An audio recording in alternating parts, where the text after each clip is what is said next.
संजय राउत ने देवेंद्र फडणवीस पर तीखा बयान देते हुए कहा कि उनके राष्ट्र के अध्ययन में कमी है। उन्होंने आरोप लगाया कि दिल्ली चुनाव में महाराष्ट्र पैटर्न लागू किया जाए, जहां 15 से 20 हजार वोट बढ़ाए गए। राउत ने दिल्ली में पैसे बांटे जाने और पुलिस को तंग करने के आरोप लगाए और कहा कि इसके लिए अमित शाह के निर्देश थे। कल दिल्ली में राहुल गांधी जी, सुप्रिया जी सुळे और मैं खुद एक प्रेस कॉन्फ्रेंस की कि चुनाव आयोग और सरकार का रवैया चुनाव के बारे में कैसा है, किस प्रकार से मतदाता सूची में फ्रॉड हो रहा है और ये महाराष्ट्र पैटर्न नया बनाया है। तो मैंने भी कल कहा कि दिल्ली में भी महाराष्ट्र पैटर्न लागू किया है और महाराष्ट्र पैटर्न जैसा है वैसा ही दिल्ली में काम चल रहा था। चुनाव आयोग आंख बंद करके बैठा था और मुझे कल पूछा, मैंने कल कहा कि 39 लाख वोट जो महाराष्ट्र में 5 महीने में बढ़े, उसका आगे क्या होगा। तो मैंने ये कहा, ये 39 लाख वोट अब बिहार में शिफ्ट हो जाएंगे, उसमें से कुछ दिल्ली में भी आए हैं। लेकिन प्रधानमंत्री 10 साल से दिल्ली में थे, लेकिन वो दिल्ली नहीं जीत पाए। तो उनकी एक आखिरी इच्छा रहेगी, शायद राजनीति में होती है, कि मेरे होते हुए दिल्ली में जीतना चाहिए। तो किसी भी हद तक जाकर दिल्ली में जीत हासिल करने की कोशिश हो रही है। अब तक पूरा निर्णय आया नहीं है, कांटे की टक्कर है। अगर कांग्रेस पार्टी और आपका मनोमिलन होता तो अच्छी बात रहती। अभी उमर अब्दुल्ला ने संदर्भ दिया है, नहीं, उन्होंने ये कहा है अब और लड़ो और एक दूसरे को समाप्त करो। मैंने भी, हम पहले दिन से हम यही कहते थे कि अगर आप और कांग्रेस दोनों का जो राजनीतिक प्रतिद्वंदी है, मैं शत्रु नहीं कहूंगा, वो भारतीय जनता पार्टी है। हमको भारतीय जनता पार्टी की हराने के लिए, सत्ता से दूर करने के लिए आप भी लड़ती है, कांग्रेस भी लड़ती है, लेकिन अलग अलग लड़ती है। अगर एक साथ होते तो दिल्ली का नतीजा डेफिनेटली पहले 1 घंटे में ही बीजेपी की हार सुनिश्चित हो जाती। लेकिन कांग्रेस कुछ खास परफॉर्मेंस नहीं कर पाई है, सिर्फ एक जगह पर ही वो आगे दिख रही है। खाता खोल दिया बस, और क्या है। खाता खोलने के लिए ही सब लोग उतरते हैं मैदान में, लेकिन उससे हमको सबक लेना चाहिए। सबसे पहले दिल्ली में 5 साल से केजरीवाल सरकार को कोई काम करने नहीं दिया। जो लेफ्टिनेंट गवर्नर है वो गुजरात से लाए हैं, मिस्टर सक्सेना, आपको मालूम है।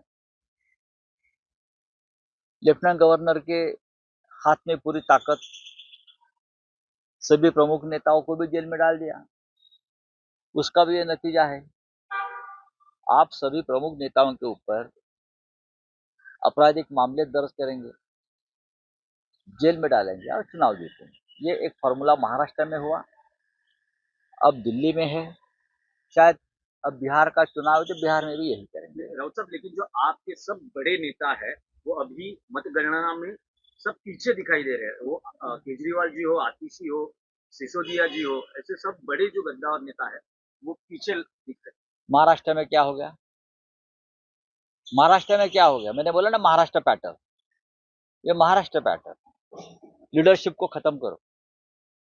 जो लीडरशिप मोदी जी के सामने खड़े होने की कोशिश करते, उनको हर हाल में खत्म कर दो, हरा दो, चाहे कोई भी कीमत चुकानी पड़े, हरा दो। ये महाराष्ट्र में हुआ है, ये हरियाणा में हुआ। लोग क्या, आपको लगता है बीजेपी को वोट कर रहे हैं? नहीं नहीं नहीं, बीजेपी को वोट करना कोई नहीं चाहता है। ये तो जबरदस्ती का वोटिंग है। लेकिन राउत साहब, कल देवेंद्र फडणवीस जी ने ये कहा था कि जो राहुल गांधी की प्रेस कॉन्फ्रेंस हुई, ये क्रॉस फायर है, दिल्ली के नतीजे क्या आने वाले हैं इनका उनको पता है, इसीलिए इस तरह का एक ढोंग रचा जा रहा है या एक नाटक हो रहा है। बात ऐसी है कि देवेंद्र जी ने महाराष्ट्र में देखना चाहिए। अभी तक वो राष्ट्रीय स्तर के नेता नहीं बने हैं। राहुल गांधी जी देश के नेता हैं। कौन चुनाव जीतता है, कौन चुनाव हारता है, उससे नेतृत्व नहीं निर्माण होता। लोग किसको स्वीकार करते हैं। अगर आप लोग बोगस वोटिंग करके जीतोगे तो आप नेता बन गए, आप बोगस नेता है सब लोग। कल राहुल गांधी ने आंकड़े दिखाए ना, 39 लाख वोट 5 महीने में किस तरह से आपने मतदार सूची में डालकर ये चुनाव जीत लिया है। और ये सभी वोट जो वोट का जो आपने जो दिखा है इंक्रीज, सभी वोट बीजेपी को मिले हैं। ऐसा कैसा हो सकता है? इस देश में, लोकतंत्र में सभी के सभी वोट बीजेपी को मिलते हैं? क्या है ये कौन सा चमत्कार है? ये कौन सा गणित है? ये कौन सा मैजिक है? आप बताइए। ये कौन सा अघोरी कृत्य है, ये भी बताइए। देवेंद्र जी आप बताइए, नहीं तो आपके जो साथी है एकनाथ शिंदे जी, उनके पास बहुत सी विद्या, उनको चाहे जादू टोना वाली हो, चाहे अघोरी विद्या हो, सब उनको मालूम है। उनसे पूछ लिए कैसा होता है। आपके पास का जादू की छड़ी है, सभी के सभी वोट आपके पालने में जाता है, कैसा हो सकता है ये? और हमें वापस ज्ञान देते हैं लोकतंत्र के बारे में। What is cross fire? Cross fire क्या है? दिल्ली का चुनाव है, हो गया है, प्रधानमंत्री, देश के गृह मंत्री, आप जैसे राज्य के मुख्यमंत्री एक छोटे से राज्य में आकर बैठते हैं पैसे की थैलियां लेकर, हाँ, झूठे मुकदमे डालते हो अपोजिशन के ऊपर, उनका पूरा दिन पुलिस स्टेशन में जाता है, और आप अभी जीत गए, क्या है उसमें? ऑपरेशन टाइगर को लेकर शामिल होंगे। आपके पास कुछ जानकारी है क्या? नहीं, आपके पास जानकारी है? आप कल दिल्ली में थे, 9 एमपी हमारे साथ बैठे थे, 9 एमपी। आपने दिखाया ना आपके चैनल पर, तो ये सवाल कहाँ से आता है? कौन शिंदेगढ़? क्या है शिंदेगढ़? हाँ, डुप्लीकेट लोग है, बोगस। क्या है क्या ये लोग? कौन है? जब तक अमित शाह है तब तक शिंदेगढ़ है, और क्या है? जब अमित शाह नहीं रहेंगे, कोई अमृत पीकर आया है क्या राजनीति में? अमृत तो पीकर नहीं आया है ना, कभी ना कभी तो जाना ही है ना।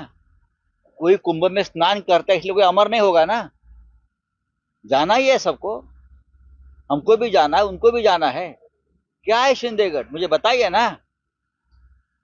हमारी पार्टी मजबूत है जो है, हमारे एमपी हमारे साथ है, हमारे विधायक हमारे साथ है।